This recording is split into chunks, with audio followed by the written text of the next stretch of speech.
4월 6일 토요일 사랑 없는 가르침이란 제목으로 욥기 25장 1에서 6절의 내용입니다. 사랑의 하나님 감사합니다. 오늘도 말씀 묵상의 시간을 주심에 감사합니다. 이 시간을 통하여서 하나님의 말씀이 들리고 복음이 들리기 원합니다. 구속사의 말씀이 깨달아질 수 있는 은혜를 주시옵소서. 오늘 주시는 이 말씀이 제게 주시는 하나님의 음성으로 들을 수 있도록 성령님 도와주시옵소서. 말씀대로 믿고 살고 누리는 인생이 되게 하시고 이 시간도 우리와 함께해 주시옵소서. 감사드렸고 예수님의 거룩하신 이름으로 기도드립니다. 아멘. 본문의 말씀입니다. 수아 사람 빌닷이 대답하여 이르되 하나님은 주권과 위엄을 가지셨고 높은 곳에서 화평을 베푸시느니라. 그의 군대를 어찌 계수할 수 있으랴. 그가 비추는 광명을 받지 않은 자가 누구냐. 그런즉 하나님 앞에서 사람이 어찌 의롭다 하며 여자에게서 난 자가 어찌 깨끗하다 하랴. 보라, 그의 눈에는 달이라도 빛을 발하지 못하고 별도 빛나지 못하거든. 하물며 구더기 같은 사람, 벌레 같은 인생이랴. 아멘. 도움말입니다. 1절의 수아 사람은 아브라함과 그의 후처 구드라가 낳은 아들 수아의 후손으로 아라비아 북동쪽 지역에 살던 사람들을 말합니다. 군대는 천사를 가리키며 하나님의 무한한 세력을 상징합니다. 계수하다는 수를 계산하다는 것을 말합니다. 본문 요약입니다. 욥의 세 친구 중 하나인 빌닷은 욥이 앞서 나의 고난은 죄악 때문이 아니라고 말한 것을 전혀 인정하지 않습니다. 빌닷은 인간은 모두 전적으로 죄인이기에 욥 또한 깨끗할 수 없다고 하며 그가 스스로 미천한 인간임을 인정할 것을 촉구합니다. 오늘의 중보기도입니다. 부모된 성도들이 인본주의와 옳고 그름의 가치관이 아닌 주의 사랑과 공의로 자녀를 훈육하게 하옵소서. 아멘. 본문의 설입니다.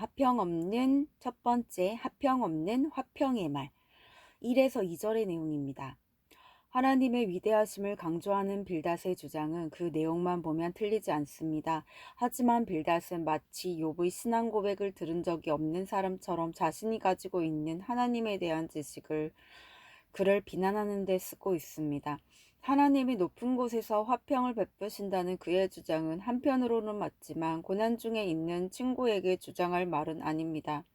왜냐하면 하나님은 자기 백성이 고통을 당할 때 그들 안으로 들어오셔서 그들 가운데서 화평을 이루시기 때문입니다.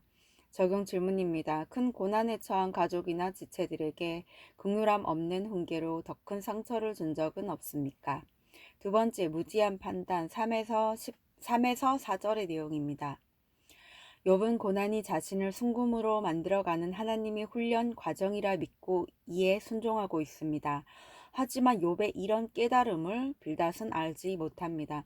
그래서 빌닷은 하나님이 인간의 행위대로 상과 벌을 내리시는 분이라고 주장합니다. 이는 하나님과 욥을 제대로 알지 못하고 함부로 판단하는 것입니다. 그러나 하나님의 목적은 옳고 그름에 대한 심판이 아닌 죄인을 구속하는 데 있습니다. 따라서 성도에게는 애매하게 당하는 고난조차 구원의 수단이며 과정이 됩니다.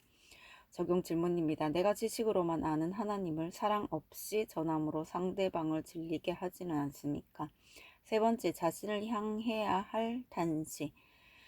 5에서 6절의 내용입니다. 빌닷은 계속해서 욥을 정죄하고 가르칩니다. 자기 자신이 벌레 같고 구더기 같은 죄인임을 알고 회개하는 것이 믿음의 시작인데 빌닷은 자기 죄 고백은 한마디도 없이 하나님을 언급하며 욥을 손가락질합니다.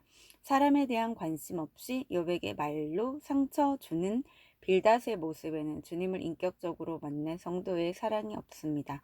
내가 먼저 진정으로 회개하고 고난에 처한 지체들에게 관심과 긍휼한 마음으로 다가갈 때 주님의 사랑이 전해집니다.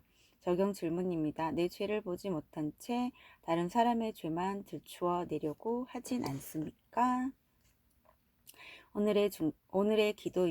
오늘 기도하기는 제게 허락하신 고난이 주님의 사랑의 훈련이라고 알려주시니 감사합니다.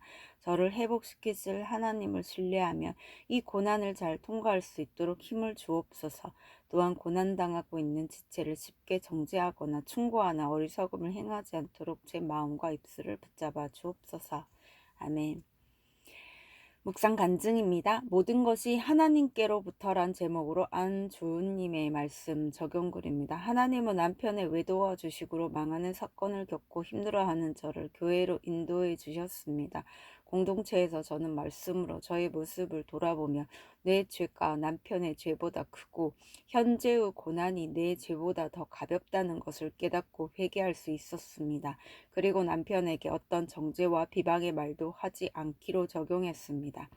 하지만 이후로도 남편은 여전히 혈기를 내며 분노했고 그의 모습을 지켜보던 저는 점점 지쳐갔습니다. 그러다 결국 우울과 무기력에 빠져 정신과 약을 먹게 되었고 날마다 이혼하기만 바랐습니다.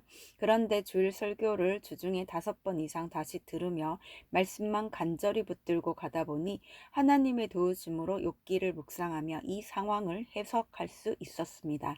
욥은 하루아침에 자녀와 재물을 다 잃고 온몸에 종기가 난 채로 고통스러운 때를 보내게 됩니다. 하지만 그는 이유 모를 고난 중에도 자신을 단련하고 계신 하나님을 믿고 그 뜻에 순종합니다. 그런데 욥의 친구 빌닷은 하나님의 깊은 뜻도 모르면서 그저 수많은 군대와 큰 빛을 가지신 하나님의 힘을 빌려 고난에서 벗어나라고 그에게 충고합니다. 이처럼 저도 한때는 욥같이 겸손한 마음으로 주님을 의지했습니다.